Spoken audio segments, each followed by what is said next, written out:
pour une nouvelle capsule coaching sur SLS Coaching. Donc, je me présente pour ceux et celles qui sont des nouveaux abonnés. Donc, bienvenue. Je suis Alison Vincent, donc j'ai 33 ans. Je suis maman de 2 enfants. Je suis dans mon métier actuel, professeur d'anglais et formatrice, mais pas que. Je suis surtout une maman entrepreneur, une coach en amour de soi et en confiance en soi qui t'accompagne, toi femme, toi diva, toi queen, à t'épanouir pleinement dans ta vie et surtout à briller et à libérer ton énergie féminine pour vraiment te permettre de kiffer ta vie sans complexe. Donc, cette capsule coaching vraiment va être centrée vraiment sur les bienfaits de la guérison. Les bienfaits de la guérison, surtout par le biais de l'amour de soi, de l'estime de soi et de la confiance en soi. D'accord? Parce qu'il faut savoir que dans nos étapes dans notre vie, de temps en temps, ça nous arrive d'avoir des blessures. Et des blessures d'âme qui sont non guéries ne nous permettent pas d'avancer, de cheminer. Et des fois, arrive que nous nous trouvons bloqués.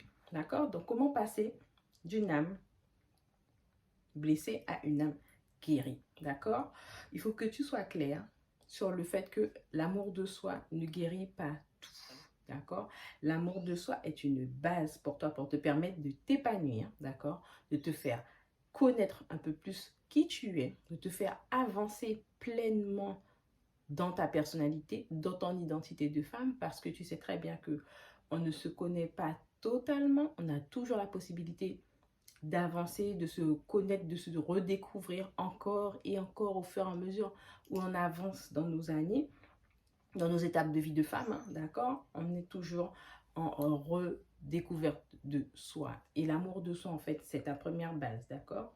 L'amour de soi, c'est très bien pour déjà mieux te connaître, mieux identifier celle que tu es, voir vraiment dans ton caractère, dans ton épanouissement, ce dont tu as besoin pour toi-même, afin que entourer des autres, être avec les autres, ça puisse vraiment aller de pair, que les relations aillent de pair, qu'elles soient saines. Ensuite, tu as aussi le besoin d'être aimé. On a cette grande chance qu'est l'amour de soi, d'accord? D'aimer sa propre personne, de remplir son propre vase, de remplir ses propres besoins, mais forcément, nous sommes des êtres humains et nous sommes des femmes. Donc, nous sommes des êtres émotionnels. Donc, forcément, on a aussi ce besoin émotionnel aussi de se faire aimer. Donc, quand tu équilibres ton besoin de te faire aimer et puis le fait que toi, tu t'aimes, ça te permet de mieux t'équilibrer. Ça te permet aussi de mieux visualiser ce qui est bon pour toi, ce qui t'est nécessaire, pas ce qu'on t'a dit qu'il te faut dans ta vie pour être heureuse, mais vraiment de dire quelles sont tes priorités, quelles sont tes attentes, quels sont tes désirs, et de pouvoir clairement les établir, d'accord? Donc ça veut dire que dans ton travail d'amour de soi, de confiance en soi et avec ton estime de soi, tu dois déjà travailler euh, clairement sur ce qui t'a blessé, d'accord? Sur ce qui t'a blessé, euh, que ce soit une blessure d'abandon, que ce soit une blessure de rejet, que ce soit une blessure de trahison, d'accord? Quelles que soient les blessures de l'âme, il y en a 5 blessures, donc je t'invite vraiment à lire le livre Les 5 blessures de l'âme, d'accord? Que tu pourras retrouver. En fonction de la blessure établie, tu portes un masque. Et ce masque t'empêche en fait d'être clairement qui tu es, ok? Et quand tu identifies ta blessure, ce qui est bien, c'est de pouvoir écrire. Écrire libère, écrire soulage. Écrire permet de dévoiler en fait, de libérer la parole, de pouvoir exprimer ce que l'on ne peut pas dire par le biais de la voix. Donc le fait d'écrire te permet vraiment de dire ce par quoi tu es passé. Et ce par quoi tu es passé, quand tu l'écris, il faut que tu en prennes conscience que ça, tu t'en libères, tu le laisses partir. Tu t'en délivres en fait. Et suite à ça, ben après, tu vas en fait purifier cet état de blessure par le fait de brûler cette lettre. Donc, quand on brûle la lettre, c'est vraiment la symbolique. Le feu purifie, le feu nettoie. Hein, vraiment, si vous regardez par rapport à la culture, hein, par rapport à la culture, surtout par rapport à la culture africaine, on utilise beaucoup les éléments de la nature. On utilise le feu, on utilise l'eau aussi également. On utilise l'élément air, d'accord? On utilise l'élément terre, d'accord? Donc, on utilise quand même les 4 éléments qui sont nécessaires parce que ça nous entoure et parce que aussi ça nous permet vraiment d'être équilibré dans nos énergies, en fait, d'être en connexion vraiment avec ces 4 éléments, d'accord? Donc, après ta lettre, d'accord? Après ta lettre vraiment de libération de cette blessure, qu'est-ce que tu peux faire? T'organiser. Qu'est-ce que tu peux faire déjà? T'organiser. Donc, de voir quelles sont tes priorités, toi, pour te permettre de te reconstruire sur ton pilier relationnel. Quels sont tes éléments nécessaires pour te permettre de te reconstruire ou de t'améliorer sur ton pilier de ta santé, de ton physique, sur ton pilier relationnel, donc je te l'ai déjà dit, sur ton pilier spirituel, sur ton pilier professionnel, d'accord, sur ton pilier aussi financier, parce que évidemment aussi, les finances, ça compte. Dans notre vie de femme, ça compte, on ne peut pas le négliger. D'accord? Donc après avoir vraiment travaillé tes piliers, donc pour travailler tes piliers, tu as besoin vraiment de pouvoir mettre clairement l'état de tes piliers. Donc si sur 10 tu vois que tes piliers ne sont pas équilibrés, ben faut que tu saches qu'il y a des actions à mettre derrière. Donc en fonction de comment tu vois l'état de santé, l'état des lieux de chaque pilier, tu te mets des petites actions et des sous-actions. N'en mets pas beaucoup pour te permettre de les réaliser correctement. D'accord? Et suite à ça, après donc avoir fait ta lettre de libération, aussi avoir vu comment tu vas avancer dans tes piliers, maintenant, d'accord, il faut que tu puisses être dans une organisation de projection de manifestation. Et là, tu peux utiliser l'outil qu'on appelle le Vision Board. Le Vision Board n'est pas fait juste pour le plan professionnel. Pour le plan personnel et relationnel, il peut être bien aussi d'avoir son Vision Board. Donc, c'est un tableau de visualisation, mais la visualisation ne fait pas tout. Quand tu as fait ton tableau de visualisation, en mettant les images, les mots, les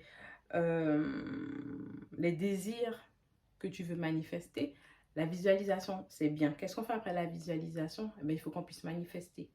Et la manifestation se fait par l'action. Donc, quand tu es dans un processus de visualisation et de manifestation, ça veut dire que tes actions doivent être quotidiennes, en fait. C'est pas pour dire je fais et après je laisse, j'attends quelques mois, en fait. Non, tu dois être constante et persévérante dans tes projections, dans tes objectifs pour permettre que par rapport à ton tableau de visualisation et de manifestation, que tout ce que tu as prévu se réalise. D'accord? Donc, par exemple, moi, mon tableau de visualisation, j'ai mis des images, j'ai mis des mots, d'accord, bien précis en fonction de ce que je veux réaliser. Et franchement, le tableau de visualisation, il fonctionne. Parce que je l'ai déjà fait, ça fait déjà 2 années que je fais mon tableau de visualisation, et sur tous les plans que j'ai voulu m'accomplir, la plupart se sont réalisés. Donc franchement, il faut que tu travailles vraiment ton mindset, hein, ton état d'esprit pour te dire que oui, tu es capable, oui, tu as les moyens de t'accomplir. Tu peux te faire accompagner si tu ne sais pas tout. En plus, tu as la possibilité d'avancer dans tes actions petit à petit. Et ce qui te permet d'en guérir, c'est que en fait, tu identifies ce qui t'a blessé, d'accord? Tu identifies ce que tu t'as blessé, tu l'acceptes, d'accord? Tu t'en libères. Et après, tu remercies, d'accord? Tout simplement, ce que tu as besoin de faire en termes d'action. Donc, tout en n'oubliant pas que ce travail profond de développement personnel, de cheminement spirituel et d'épanouissement personnel, c'est un travail quotidien en fait. Et il faut juste que tu comprennes en fait que l'univers, il répond à tous tes besoins. Mais toi, sache les formuler correctement, sache aussi te mettre en action et sache être capable d'avoir de la gratitude même si tu ne le vois pas encore arriver.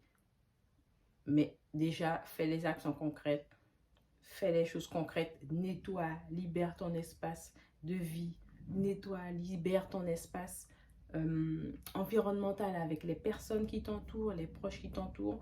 Tout ça, ça compte en fait pour permettre aussi de recevoir l'abondance, parce que l'abondance, elle est là partout. D'accord? La bénédiction, elle est là partout. Mais en fait, c'est est-ce que dans l'espace dans lequel on vit, Est-ce que dans ce que l'on vit, est-ce qu'avec ce que l'on partage avec les autres, ça nous permet d'être dans un état de recevoir ces bénédictions et l'abondance, parce qu'elle est partout en fait.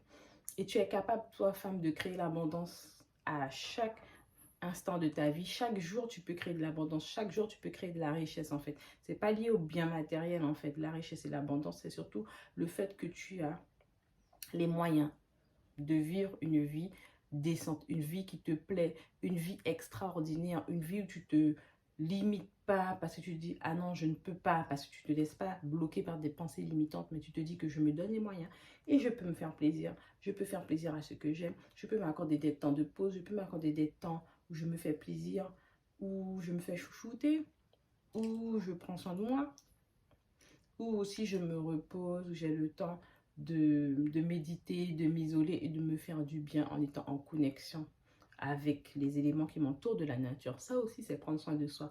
C'est pas forcément juste lié à la beauté avec tout ce qui est soin du corps et tout, le bien-être, prendre soin de soi aussi dans son intérieur par rapport à ses blessures, par rapport à ce qu'on a traversé. Ça aussi, c'est ce qui permet aussi le processus de guérison.